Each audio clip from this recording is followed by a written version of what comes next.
بسم اللہ الرحمن الرحیم الحمد للہ رب العالمین والصلاة والسلام علی سید الانبیاء والمرسلین وعلی آلہ وصحبہ اجمعین ومن تبعہم بإحسان الی یوم الدین۔ معزز حاضرین، کل صدقۃ الفطر کے سلسلے میں کچھ باتیں آئی تھی۔ صدقۃ الفطر ہر شخص کو ادا کرنا ہے۔ اگر کوئی شخص اتنا غلہ اس کے پاس آ جائے کہ اس کے اور اس کے اہل خانہ کی ضرورت پوری ہو جائے تو اسے بھی صدقۃ الفطر ادا کرنا ہے۔ صدقہ فطر نماز عید الفطر سے پہلے ادا کرنا ہے۔ اگر کوئی شخص نماز عید الفطر سے پہلے ادا نہیں کرتا ہے تو وہ عام صدقہ ہو جائے گا، صدقہ فطر نہیں رہے گا۔ صدقہ فطر غیر مسلم کو نہیں دیا جا سکتا، یہ جو بھی دیا جائے گا مسلمانوں کے درمیان ہی اس کو تقسیم کیا جائے گا۔ اوزان وغیرہ کی تعداد میں نے بتا دی کہ 2 کلو 666 گرام ایک فرد کی طرف سے ادا کرنا ہے، اور اگر 2 روز 3 روز قبل آدمی ادا کرنا چاہے تو عبداللہ ابن عمر رضی اللہ تعالیٰ عنہ کے پاس جب بیت المال کی طرف سے ذمہ داران صدقہ فطر کی ادائیگی کے لیے آتے تو آپ ان کو 1-2 روز قبل صدقہ فطر دے دیا کرتے۔ تو 1-2 روز قبل اگر آدمی دینا چاہے تو اس کا ثبوت صحابہ کرام سے موجود ہے، لیکن ہر صورت میں نماز عید الفطر سے پہلے ادا کرنا، غلے کی صورت میں ادا کرنا، جو ہم کھا رہے ہیں اسی کو، اور جس کوالٹی کا کھا رہے ہیں اسی کوالٹی کا نماز عید الفطر۔ اللہ کے نبی صلی اللہ علیہ وسلم نماز عید الفطر کے لیے نکلتے تو بقرعید کے لیے جب نکلتے تو آپ کچھ کھا کر نہیں نکلتے۔ کھانے کا آغاز گوشت کے جانور کے گوشت سے، اسی کو کچھ لوگوں نے روزہ کہہ لیا، حالانکہ وہ روزہ نہیں ہے۔ عید الفطر کے روز اللہ کے نبی صلی اللہ علیہ وسلم جب عید کی نماز کے لیے نکلتے تو آپ کچھ نہ کچھ کھا کر، یعنی کھجور کھا کر نکلتے تھے۔ تا قدم 1 3 5 7 جتنی مقدار میں آدمی چاہے کھا لے لے، تا قدم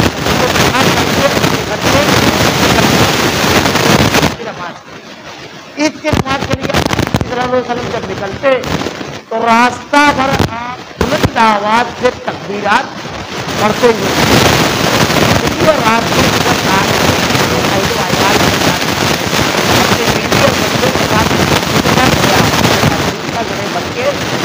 بلند آواز سے تکبیرات، اللہ اکبر اللہ اکبر وللہ الحمد اللہ الحمد للہ کثیرا وسبحان اللہ بکرۃ واصیلا، یہ بلند آواز میں کرتا ہے۔ عیدگاہ پر اللہ کے صلی اللہ علیہ وسلم نے ارشاد فرمایا کہ تمام کے تمام مرد بچے سارے کے سارے عیدگاہ پہنچے، عید کی نماز عیدگاہ پر ادا کرنا چاہیے۔ اگر کوئی ایسا شہر ہے جہاں پر عیدگاہ میسر نہیں ہے، مسلمانوں کی بڑی قلیل اور چھوٹی تعداد ہے، جیسے آج بہت سارے یورپ وغیرہ ممالک میں بھی یہ سب مسائل ہیں، ہندوستان کے اندر بھی کچھ شہروں میں بہت سارے یہ مسائل ہیں کہ وہاں مسلمانوں کی عیدگاہ نہیں ہے، تو ایسی صورت میں بطور مجبوری اگر وہ نماز مسجد میں ادا کرتے ہیں تو کوئی بات نہیں ہے، لیکن عیدگاہ موجود ہونے کے باوجود جیسے بہت سارے مساجد کی طرف سے کل سے اعلانات آنا شروع ہو گئے کہ فلاں مسجد میں اتنے ٹائم نماز، فلاں مسجد میں اتنے ٹائم۔ جب نماز عید الفطر کے لیے کئی عیدگاہیں ہیں اور ہر مکتبہ فکر ہوتی ہے، تو ایسی صورت میں نماز عید الفطر بلا کسی عذر کے مسجد میں ادا کرنا، یعنی شدید بارش نہیں ہے، مقام موجود نہ ہو، اس لیے ان تمام عذر کے بغیر ادا کرنا ذمہ داران مساجد کو روکنا چاہیے، اور جو ذمہ داران مساجد رسیان مسجد میں نماز کا اہتمام کرواتے ہیں، انتظام جو پڑھاتے ہیں، سب کے سب اس کے ذمہ دار ہیں، سب کے سختی کے ساتھ روکنا چاہیے، جلدی کے اجتماعیت کو خیال رکھنا۔ نماز عید الفطر کی ادائیگی کے لیے اللہ کے نبی صلی اللہ علیہ وسلم نے ارشاد فرمایا ہر شخص عید الفطر پہنچے، عورتیں بچے تمام کے تمام۔ اللہ کے نبی صلی اللہ علیہ وسلم نے ارشاد فرمایا کہ نماز عید الفطر کے لیے اگر کوئی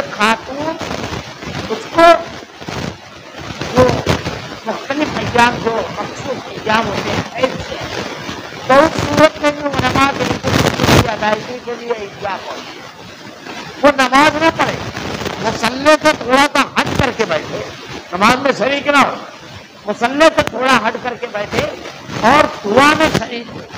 اللہ کے نبی صلی اللہ علیہ وسلم سے سوال کیا گیا کہ اللہ کے رسول اگر کسی کے پاس پردہ نہ ہو، یعنی برقع یا چادر وغیرہ نہ ہو، تو آپ نے کہا کہ اپنے لیکن عید کی نماز کے لیے عیدگاہ ضرور جائے۔ عید کی نماز کے لیے عیدگاہ خواتین کو لے کر کے جانا، سلسلے میں نہ جانے کہاں سے جو معاملہ، نہ جانے کس طرح خواتین کو عیدگاہ سے محروم رکھنا، مساجد سے محروم رکھنا، اب تو کوٹ کا آگے آ گیا کہ بھائی اللہ تعالیٰ کا نماز ادا کر سکتی ہے، اللہ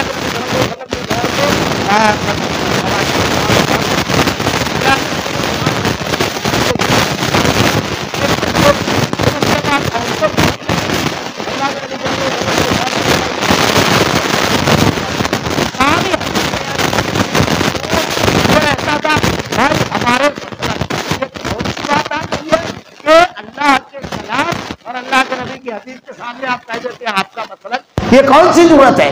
مسلک تو اللہ کا اور اس کے رسول کا، اللہ کے نبی صلی اللہ علیہ وسلم کی اس حدیث پر اس وقت تک عمل نہیں تھا، کیونکہ قرآن بتایا جاتا تھا حدیث، لیکن جب سرکار کا ڈنڈا آیا، قانون آیا، تو اب سب مسجد کے دروازے کھول دیا جائیں، اور انہی دروازوں کو بند کرنے کی بنیاد پر آج پوری قوم کا سر شرم سے جھکا ہوا ہے، غیرت و حمیت کی سوداگری ہو رہی ہے۔ ہماری بچیاں غیر مسلموں کے ساتھ آئے دن کی یہ خبریں، اس لیے کہ ہم نے عقیدہ، توحید، دین سکھانے کا جو مرکز تھا خواتین کا، اس کے اوپر پابندی لگائی۔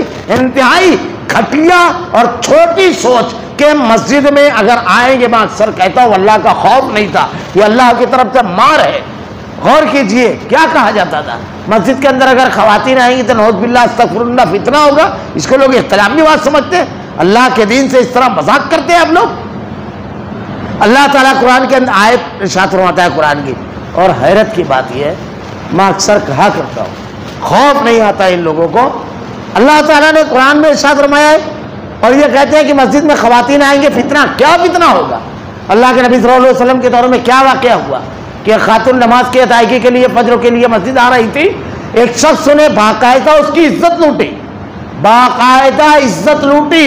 اللہ کے نبی صلی اللہ علیہ وسلم کی جناب میں لمبی روایت ہے، مقدمہ آیا، واقعہ یہ ہوا کہ جب ان کی عزت پر حملہ کیا گیا تو پیچھے سے ایک صحابی آئے، تو مومنہ خاتون تھی، بالکل یعنی کیفیت درست نہیں تھی، پوچھا کیا ہوا؟ تو بولے میری عزت پر، یعنی میرے ساتھ میری عزت پر حملہ کیا گیا۔ تو صحابی نے پوچھا کدھر بھاگا ہے وہ شخص؟ تو انہوں نے بتایا کہ اس طرف، تو صحابی اس طرف بھاگے۔ اب دو تین صحابہ اور پہنچے، ان لوگوں نے پوچھا تو انہوں نے اسی طرف سے بتا دیا کہ اس طرف۔ اب جب پہلے صحابی پکڑنے کے لیے گئے تو انہیں کو جا کر پکڑ لیے، پوری روایت اٹھا کر دیکھ لیجیے۔ اللہ کے نبی فجر کی نماز کے بعد باقاعدہ جب پوچھے تو کہا کہ ہاں یہی تھا جو پکڑنے گئے تھے، اور اس کے بعد جنہوں نے اصل میں گناہ کیا تھا وہ سامنے آئے، پوری روایت موجود ہے۔ اس سے بڑا کچھ ہوگا؟ اللہ کے نبی نے نہیں روکا، اللہ کے نبی نے نہیں روکا، ایسا کوئی واقعہ نہیں ہوا، آپ نے دروازے بند کر دیے۔ اب جب آپ نے دروازہ بند کیا، بڑا فتنہ کھڑا کیا، تو اس سے بڑے فتنے میں مبتلا ہو گئے کہ آپ نے اللہ کے گھر کا دروازہ اللہ کی بندیوں پر بند کیا، مشرکین کے گھر کے دروازے میں وہ داخل ہو گئے۔ استغفر اللہ ثم استغفر اللہ، یہ اللہ کی طرف سے گرفت آئی۔ کیا کہتے ہیں کہ اگر عورتیں مسجد جائے گی تو فتنہ ہوگا، بے پردگی ہوگی۔ عجیب بات ہے، آپ نے کالجز کے لیے ان کے دروازے کھول دیے، اسکولوں کے لیے، بازاروں کے لیے، شاپنگ مال کے لیے، ہر جگہ خواتین جا سکتی ہیں۔ بلکہ میں تو اس سے پہلے بھی ابھی کہا ہوں، تعلیم کے چمپئن نعرہ لگاتے ہیں تعلیم تعلیم تعلیم۔ اللہ نے کہا اقرا بسم ربک الذی خلق، پڑھ اپنے رب کے نام سے۔ ہم نے رب کو الگ کر دیا، دینی تعلیم نہیں دی، دنیا کی تعلیم آئے گی، فساد لائے گی، رشوت خوری لائے گی، کمیشن خوری لائے گی، استحصال لائے گی، معاف کیجیے گا ترقی نہیں لائے گی۔ آج MBBS بہت ہے ہمارے شہر میں، کل MD اور MA ڈھونڈنا پڑتا تھا، آج تو ہر گلی میں 3 ہے۔ لیکن کیا کمیشن خوری چل رہی ہے میڈیکل پر، پیتھولوجسٹ پر، سب کو معلوم ہے، سب جانتے ہیں کیا لوٹ مار چل رہی ہے۔ آج بی ایڈ ڈی ایڈ ہر گلی میں 5-7 ہیں. اس تعلیمی ادارے اسکول کم نہیں ہیں، لیکن ایک ٹیچر بھی لاکھوں روپیہ رشوت دیے بغیر نہیں لگ سکتا. یہ رشوت خوری کے اڈے بنے ہوئے ہیں. جب رب کا نام نہیں، رب نہیں رہے گا علم کے ساتھ. اب خواتین کو آپ نے علم دیا، رب نہیں دیا. مردوں کو دے رہے تھے تو یہ سب ہو رہا تھا. اب خواتین کو دیکھیے کیا ہو رہا ہے. ہم نے دین چھوڑا. اللہ تعالیٰ قرآن میں کہتا ہے ان الصلاۃ تنہی عن الفحشاء والمنکر، نماز برائی اور بے حیائی سے روکتی ہے. اور آپ کہتے ہو کہ مسجد میں آئیں گے تو بے حیائی پھیلے گی. استغفر اللہ، خوف نہیں آتا ہے. اللہ کہتا ہے کہ برائی اور بے حیائی سے روکتی ہے، اور آپ کہتے ہو کہ بے حیائی پھیلے گی. خیر، بات ذرا سا تلخ ہے، لیکن گورنمنٹ کا ڈنڈا ایک مرتبہ اٹھے گا اس پر بھی تو یہ عیدگاہ بھی لائیں گے، کیونکہ قرآن حدیث ماننے والے ہیں. لیکن سرکاری آرڈر آئے گا تو شاید. ہم نے حدیث سے تو جیسے بہت دنوں سے بتا رہے تھے کہ اللہ کے نبی کے دور میں امام ابو حنیفہ رحمۃ اللہ علیہ اپنی والدہ محترمہ کو تراویح کے لیے باقاعدہ اپنے ساتھ لے جاتے تھے جب نہیں مانتے تھے. تو آپ رکیے کچھ دن، ابھی قانون کا ڈنڈا جب ان کے سر پر آئے گا، سپریم کورٹ کا آرڈر آئے گا تو اپنی خواتین کو لے کر جائیں گے. حدیث رسول کی بنیاد پر نہیں، میں حدیث رسول بتا رہا ہوں. اللہ کے نبی نے ارشاد فرمایا کہ اپنی خواتین کو، بچوں کو، سب کو عیدگاہ لے کر جاؤ.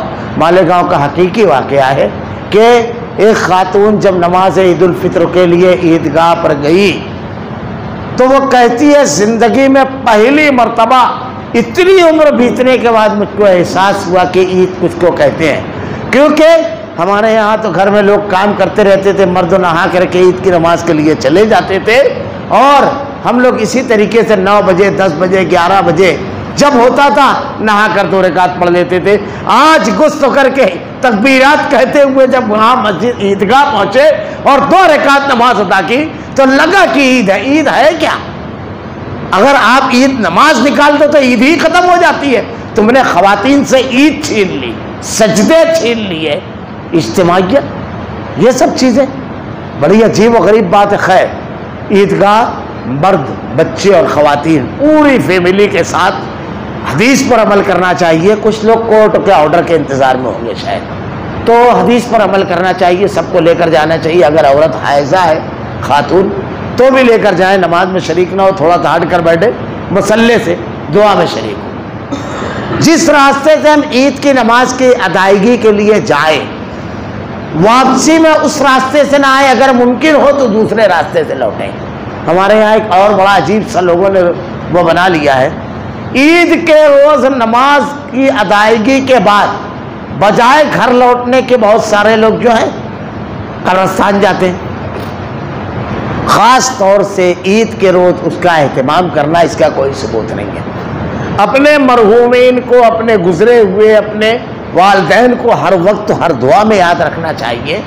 اور ایک چیز اور بھی ہے، اگر کسی کے یہاں میت ہو تو خاص طور سے پہلی عید ہوتی ہے تو لوگ اہتمام کرتے ہیں، عیدگاہ پر بھی اس سے جا کر ملتے ہیں، پھر اس کے گھر خاص طور سے. تو اس قسم کا کوئی اہتمام نہیں ہے. سوگ صرف 3 روز ہے، اس کے بعد نہیں ہے.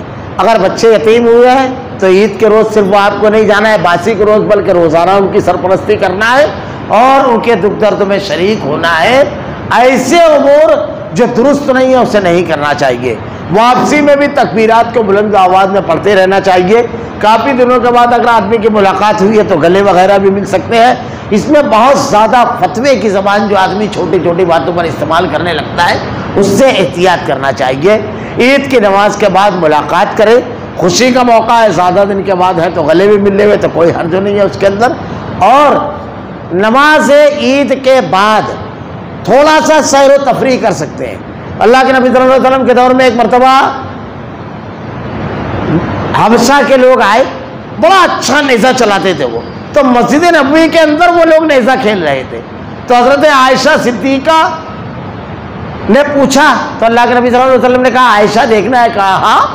تو حضرت عائشہ کہتی ہے میں اللہ کے نبی صلی اللہ علیہ وسلم کے آڑ میں پیچھے سے ان کے نیزہ بازی وہ جو کر رہے تھے وہ دیکھ رہی تھی. کچھ دیر تک کے دیکھتی رہے، پھر میں کھڑی کھڑی تھک گئی، اللہ کے نبی سے اجازت لے کر کے میں چلی گئی. اللہ کے نبی صلی اللہ علیہ وسلم ایک گھر میں داخل ہوئے تو کچھ بچیاں دب بجا رہی تھی اور کچھ گیت وغیرہ گا رہی تھی. تو حضرت ابوبکر صدیق رضی اللہ تعالیٰ نے روکا تو اللہ کے نبی نے کہا کہ رک جاؤ صدیق، اللہ تعالیٰ نے تمہاری پہلے 2 دن کی عید تھی اللہ نے اس کے بدلے میں 2 عیدیں تم کو دی، عید الاضحیٰ اور عید الفطر۔ آج خوشی کا دن ہے، آج کچھ خوشیاں کھیل کود کرنا اور یہ سب کرنے کی ان کو اجازت دو۔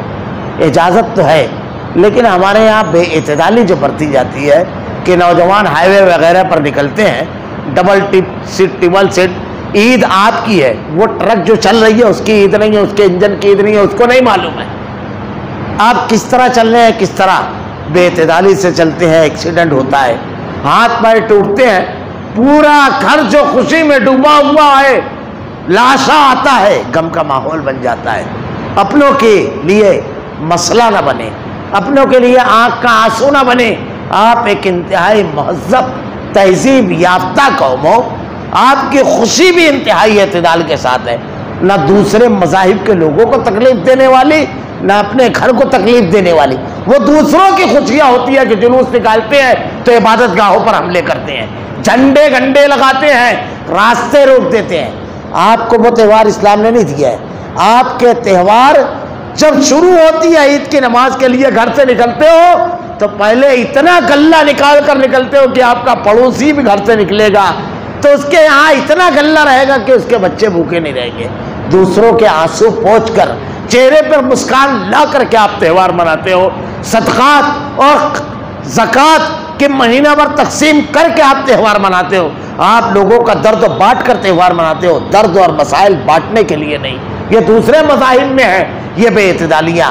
اس لیے خاص طور سے نوجوان عید کے روز یا اس کے 2-3 روز بعد تک کے جو ہمارے یہاں چھٹیاں منائی جاتی ہے، اعتدال کے ساتھ منائیں، نہ آپ کو جسمانی طور پر کسی تکلیف کا سامنا کرنا پڑے، نہ آپ جس شاہراہ پر چل رہے ہیں ان لوگوں کے لیے مسائل ہو، نہ آپ اپنے گھر کے لیے مسئلہ بنے۔ اللہ رب العالمین ہمیں دین پر مکمل طور سے عمل کرنے کی توفیق دے رب العالمین۔ الہ العالمین ہمارا خاتمہ ایمان پر فرما۔ ربنا لا تزغ قلوبنا بعد إذ هديتنا وهب لنا من لدنك رحمة إنك أنت الوهاب۔ وآخر دعوانا الحمد لله رب العالمين۔